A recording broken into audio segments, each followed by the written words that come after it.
तर आमच्या ग्रामीण भागामध्ये एक म्हण आहे का पुण्याहून पुणतांबा. आता रेल्वे गेली कुठं त्याच्यावरूनच पळवली कुठं येतं ना. जेवढं अंतर या हायस्पीड रेल्वेने नाशिकवरून पुण्याला पूर्वी लागणार होतं तेवढंच लागणार आहे. कसं शक्य आहे? म्हणजे लहान मुलगा सुद्धा सांगेल की नाशिकहून पुण्याला सरळ मार्गाने रेल्वे लागल्यावर किती वेळ आणि नाशिक शिर्डी अहिल्यानगर पुणे मार्ग लागला किती वेळ, हे न कळण्या इतके काय आपण दूध खुळे आहोत का? कालच पुण्यामध्ये केंद्रीय रेल्वे मंत्री अश्विनी वैष्णव साहेब हे आले असता त्यांनी जाहीर केलं की नाशिक पुणा सरळ मार्गाने होणारी रेल्वे ही आता रद्द केलेली आहे आणि ती नाशिक शिर्डी अहिल्यानगर मार्गे पुण्याला जाणार आहे. मला असं वाटतं की हे अशा पद्धतीने रेल्वे जर ती फिरून नेली तर आमच्या ग्रामीण भागामध्ये एक म्हण आहे का पुण्याहून पुणतांबा, त्या पद्धतीने ती आज या ठिकाणी द्राविडी प्राणायाम ज्याला आपण म्हणतो, म्हणजे सोपं काम अवघड करणे कसं म्हणतात, त्याचं एक उत्तम उदाहरण म्हणजे ही रेल्वे झालेली आहे. खरं तर नाशिकसाठी, अहिल्यानगर जिल्ह्यासाठी आणि पुणे जिल्ह्यातल्या जुन्नर किंवा खेड तालुक्यासाठी ही अत्यंत जीवनदायी अशी रेल्वे आहे. या रेल्वेमुळे फक्त नाशिकचा फायदा किंवा नगरचा फायदा होणार नाही, तर पुण्यावर येणारा जो ताण होता तो सुद्धा नागरीकरणाचा ताण कमी होणार आहे. मात्र केंद्रीय मंत्री हे समजून घ्यायला तयार नाही. त्यांना नफ्या तोट्याच्या पुढचं गणित समजत नाही. त्याच्यामुळे ह्याच्या मागे काही वेगळं षडयंत्र आहे का, याच्यामागे काही राजकारण आहे का, हा देखील एक फार मोठा प्रश्न आमच्यासारख्यांच्या मनामध्ये निर्माण होला आहे. जीव तोडून पोट तिडकीने सातत्याने लोक याच्या विषयी भांडतायत, वर्षानुवर्ष भांडतायत, तरीसुद्धा या रेल्वेच्या बाबतीमध्ये अतिशय असंवेदनशील पद्धतीने सरकार काम करतंय. त्याचा मी तीव्र शब्दामध्ये निषेध करतो. माननीय मुख्यमंत्री देवेंद्रजी फडणवीस साहेब यांनी मागच्या अधिवेशनात सांगितलं होतं की याची एक तज्ज्ञ समिती नेमून GMRTच्या इथला काही मध्यम मार्ग काढून थोडंसं जवळून ती रेल्वे नेता येईल का असा प्रयत्न करायचा. तर मी त्यांना देखील आता 22 तारखेला अधिवेशन चालू होतं, मी भेटणार आहे आणि त्यांना देखील या निमित्ताने विनंती करणार आहे की साहेब याच्यामध्ये लक्ष घाला. कारण हा जो अन्याय आहे, रेल्वे ही काय आजचा प्रकल्प एक दिवसाचा, 2 दिवसाचा, 10-20 वर्षाचा प्रकल्प नसतो. 100-100 वर्षांचे ते प्रकल्प असतात. 100 वर्षात कधीतरी एकदा एखादी रेल्वे होत असते आणि ही जर रेल्वे आज आमच्या तोंडचा घास जर या ठिकाणी पळून लावला तर याच्यामध्ये येणाऱ्या पिढ्या आम्हाला माफ करणार नाही आणि आपल्यालाही माफ करणार नाही. त्यामुळे निश्चितपणाने आपण सगळ्यांनी एकत्र येऊन याच्यामध्ये काम करणं गरजेचं आहे. आपण सगळ्यांनी लढा देणं गरजेचं आहे. विशेष करून मी या रस्त्यावर येणाऱ्या सगळ्या नागरिकांना या निमित्ताने आवाहन करतो की आपल्याला रस्त्यावर उतरावं लागणार आहे, आपल्याला जन आंदोलन उभं करावं लागणार आहे. आपण वारंवार पोटतिडकीने आम्ही सातत्याने मागच्या काळापासून सांगतोय. नाशिक शहरातल्या लोकांना देखील याचं गांभीर्य येणं अत्यंत गरजेचं आहे. कारण याचा सगळ्यात जास्त फायदा जो आहे तो नाशिकच्या विकासामध्ये होणार आहे. नाशिकचा विकास हा खुंटलेला आहे. नाशिक इतक्या जवळ असून देखील मुंबई पुण्याच्या आजही नाशिकला पाहिजे तशी प्रगती होऊ शकलेली नाही. IT कंपन्या येऊ शकलेल्या नाही, सर्व्हिस इंडस्ट्री आलेली नाही, उद्योगधंदे जेवढ्या मोठ्या प्रमाणावर येणं अभिप्रेत होतं तेवढ्या प्रमाणावर आले नाही. आणि म्हणून कनेक्टिव्हिटी जर झाली तर तो होणार आहे, परंतु नाशिकच्या जनतेने देखील उठाव याच्या निमित्ताने केला पाहिजे. मधल्या जे सिन्नर असेल, संगमनेर असेल, अकोले असेल, जुन्नर असेल, खेड असेल, या लोकांचा तर फायदा होणारच आहे, पण नाशिक शहराचा देखील याच्यात मोठा फायदा होणार आहे, ह्याची देखील जाणीव नाशिककरांनी घेतली पाहिजे, असं माझं या निमित्ताने अत्यंत विनम्रपणे आव्हान आहे. मला असं वाटतं की सगळ्यांनी मिळून एकदा जन आंदोलन करावं. या संपूर्ण रस्त्यामध्ये सत्ताधारी पक्षाचे अनेक आमदार खासदार आहेत. त्यांनी देखील स्वपक्षाच्या विरुद्ध जरी भूमिका मांडण्याची वेळ आली तरी ती मांडली पाहिजे. शेवटी आपल्याला लोक निवडून देतात.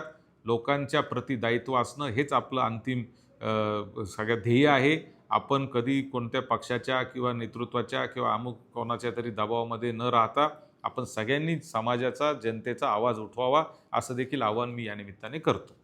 आता मध्यंतरीच्या काळामध्ये ही रेल्वे पळवल्याचा आरोप सातत्यानं होत होता. नक्की कोणी पळवली असं? आता रेल्वे गेली कुठं त्याच्यावरूनच पळवली कुठं येतं ना. रेल्वे असं आहे की पळवली म्हणजे कोणी पळवली याचं खरं तर अभ्यास लोकांनी केला पाहिजे. आता या विषयावर जास्त सविस्तर राजकारण करण्याची माझी मानसिकता नाही, कारण आपण म्हणायची पळवली, त्यांनी म्हणायची आम्ही नाही पळवली, ह्याच्यामध्ये न पडता ही रेल्वे झाली पाहिजे एवढीच आमची माफक अपेक्षा आहे.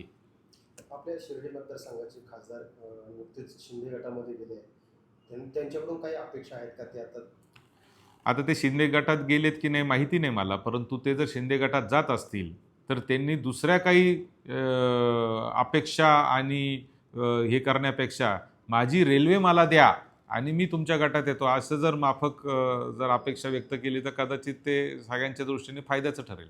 दादा कुठेतरी जे आमदार किंवा खासदार आहे त्यामध्ये कुठेच कोणीच रेल्वेबद्दल बोलताना दिसत नाही. फक्त संगमनेरमध्येच आपण हा आवाज उठवला तर नाही, आम्ही सातत्याने बोलतो आहे, आपण याच्यामध्ये बोलतो आहे. मध्यंतरी आपण सगळ्या लोकप्रतिनिधींची घारगावला एक बैठक घेतली, त्याच्यामध्ये सगळे खासदार आमदार सगळ्यांना बोलवलं, सगळेजण येतात. परंतु जो उठाव व्हायला पाहिजे ना, तो उठाव होणं आता गरजेचं आहे आणि ते एकट्या दुकट्याचं काम नाही आहे. लक्षात घ्या की याच्यामध्ये सगळा समाज एकत्र आला पाहिजे, लोक एकत्र आले पाहिजे आणि ज्यांच्यासाठी ही रेल्वे आहे, ही काय आमदार खासदारासाठी रेल्वे नाही आहे, ही सामान्य माणसासाठीची रेल्वे आहे. तोच अजून जोपर्यंत पेटून उठत नाही तोपर्यंत काहीच होऊ शकत नाही.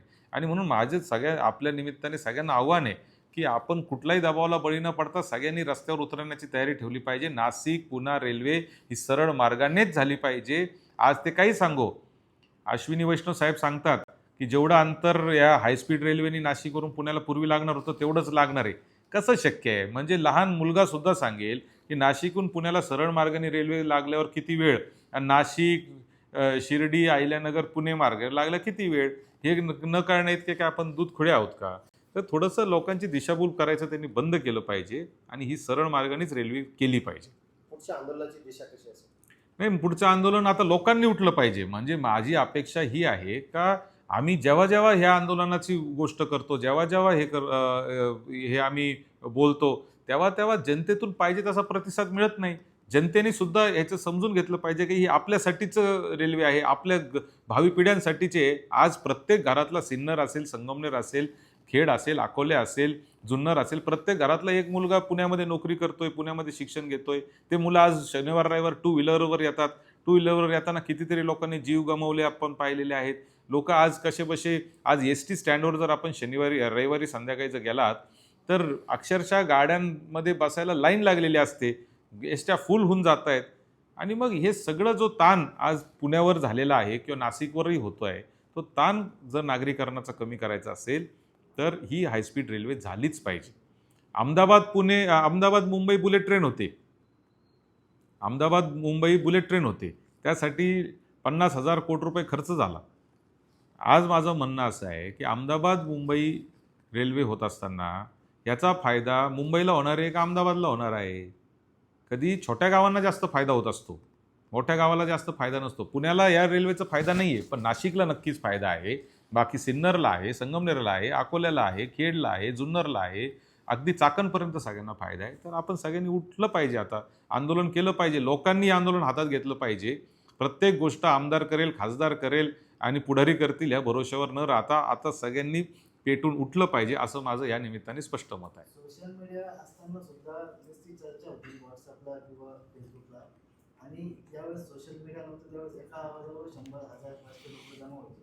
ते कुठेतरी फक्त सोशल मीडियावरच ही चर्चा मर्यादित जाऊ शकते. आता लोकांनी बाहेर पडलं पाहिजे, एवढंच माझं म्हणणं आहे. सरकारवर दबाव आणावा लागेल. सरकारी पक्षाचे, सत्ताधारी पक्षाचे लोकप्रतिनिधी कितपत आणतील ही माझ्या मनामध्ये शंका आहे. किंबहुना ते बोलत नाही आहे ह्याच्यातूनच आपण मतितार्थ काढला पाहिजे आणि म्हणून आता जनतेने हा विषय हातात घेतला पाहिजे. धन्यवाद. दादा, अकोला आणि संगमनेरचा जो रेल्वेचा जो विषय आहे देवठाणचा आणि संगमनेरचा, तर त्या संदर्भात नेमकं काय? अहो, आता रेल्वेच इकडून चालली तर तुम्ही अकोला संगमनेर नाही, भांडत बसून शेवटी काय उपयोग आहे? माझा मुद्दा एकदम सोपा आहे की रेल्वे कुठून जाते, देवठाणहून गेली तरी ती संगमनेरला येणारच होती. फक्त ती चिखलीला येणार होती, आता ती समनापूरला येणार होती. समनापूरहून जाऊ किंवा चिखलीवरून जाऊ, शेवटी रेल्वे ही आपल्या इथून गेली पाहिजे. आता तुला न मालान गेली तिकडून बाहेरूनच, अशा पद्धतीने जर झालं तर मला असं वाटतं की हे योग्य नाही. हे विनाकारण वाद लावण्याचा प्रयत्न काही लोकांनी केलेला आहे. हे संगमनेर अकोले वाद लावून ही रेल्वे भलतीकडेच नेण्याचा प्रयत्न कोणीतरी केलेला आहे. याला लोकांनी आता याच्या विरुद्ध आवाज उठवला पाहिजे.